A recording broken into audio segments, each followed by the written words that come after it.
काहीच कळेल असं झालंय का? तो मला काहीतरी सांगणार होता पण अचानक घाबरल्यासारखा झाला आणि निघून गेला. प्रिया तुला काही जाणवलंय का ग? हल्ली तू जरा विचित्र वागायला लागला आहे. खरं सांगू का बाबा, मलाही तेच जाणवत आहे. काय झालंय ना, काही कळतच नाहीये. प्रिया तुम्हा दोघांमध्ये काही वाद तर नाही झाले ना? म्हणजे काही बिनसलंय का तुमच्यात? नाही नाही बाबा, असं काही नाहीये. उलट आम्ही खूप प्रयत्न करतोय नीट बोलण्याचा, पण प्रीतम सतत अस्वस्थ असतात. असं वाटतं की कोणी त्यांच्यावर लक्ष ठेवू नये. कधी काय वागतात काय बोलतात ना कळतच नाहीये. त्यात मी बऱ्याचदा त्यांना विचारण्याचा प्रयत्नही केला की काही प्रॉब्लेम असेल तर मला सांगा, आपण बोलूया, पण काहीतरी कारण सांगून टाळत असतात. पण मला पटतंय तुमचं. प्रीतम खरंच विचित्र वागायला लागलेत. तू बस इकडे, मी बघतो. नको टेन्शन.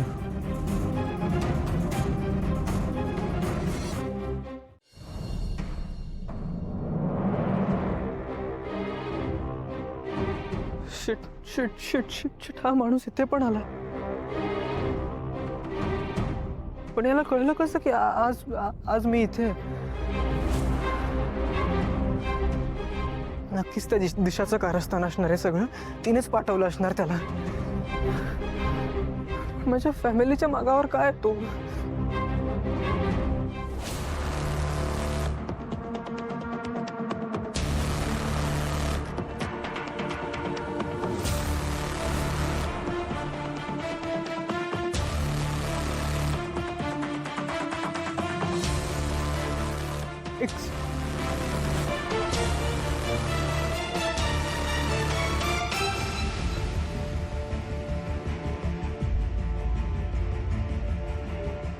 घरी जा. इथे काय टाइमपास लावलायस? आधी त्याला त्या घरातून बाहेर घालव आणि इथे कोणालाही न सांगता निघून जा. कोणाला सांगायची किंवा सोबत न्यायची गरज नाहीये. एकटा निघ, नाहीतर तुझ्या विरुद्धचे सगळे पुरावे घरी पोहोचतील.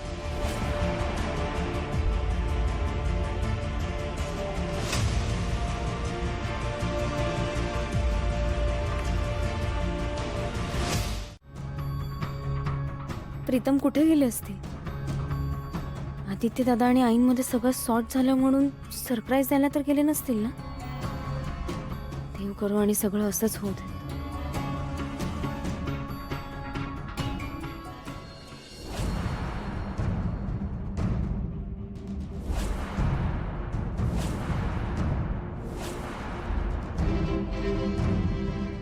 उठ उठ.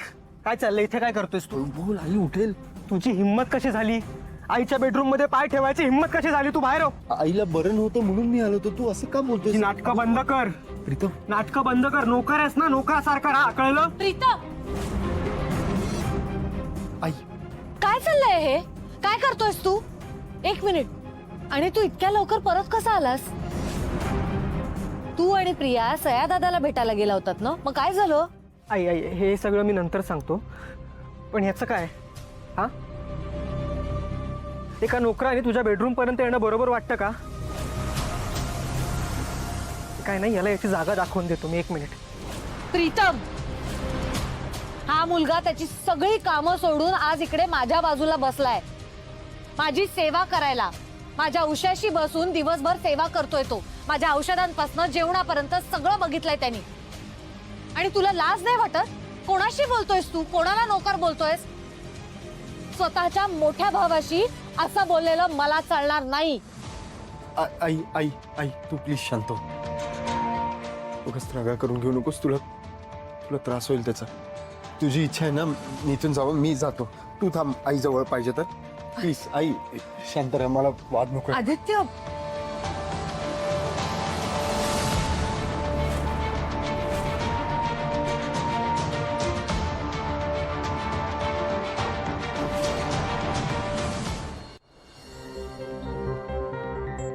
बाबा काय झालं? प्रीतम दिसले का? कुठे आहेत ते? काही नाही ना, कुठेच दिसला नाही मला. तू असे कसे अचानक निघून गेलेत हे? काय चाललंय ना त्याच्या डोक्यात काही कळतच नाहीये. अहिल्या. हा बोला अहिल्या. श्रीकांत, तू कुठे आहेस? कधी येणार आहेस घरी? खूप उशीर झालाय. आता आता तू ये घरी. अहिल्या, तुझा आवाज का असा येतोय? तुला बरं वाटत नाही का? मला सांग, तू गोळ्या घेतल्यात ना वेळच्या वेळी? माझ्या गोळ्यांचं राहू दे. आपल्या या घरातल्या मुलांचं काय करू हेच कळेनासं झालंय. त्याला सावरू का दुसऱ्याला सांभाळ? अहिल्या, नीट काय झालं ते सांगशील का? आज प्रीतम जे वागलाय ना श्रीकांत, खूप खूप भयानक वागलाय तो.